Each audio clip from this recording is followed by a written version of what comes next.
সারা রাজ্যের সাথে ধর্মনগরেও পবিত্র ঈদ উৎসবে মাতলেন মুসলিম ধর্মাবলম্বীরা।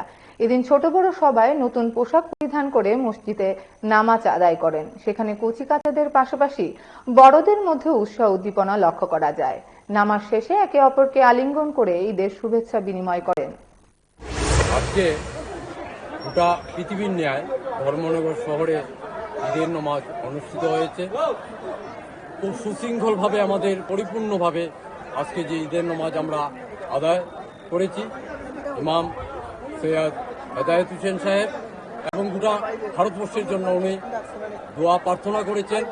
এবং আমরা ধর্মনগর শহর ঈদগাহ কমিটির পক্ষ থেকে ধর্মনগরের জাতি ধর্ম বর্ণ নির্বিশেষে ধর্মনগরের মানুষ যেভাবে অন্যান্য সম্প্রদায়ের মানুষ আমাদেরকে যেভাবে সহযোগিতা করেছেন তার জন্য আমরা ঈদের মুবারকবাদ পেশ করি এবং ধর্মনগরের শান্তি সম্প্রীতি অক্ষুণ্ণ থাকার জন্য গোটা রাজ্যের তথা ভারতবর্ষের শান্তি সম্প্রীতির জন্য আমরা ঈশ্বরের কাছে আল্লাহ তাআলার কাছে আমরা দোয়া প্রার্থনা করেছি।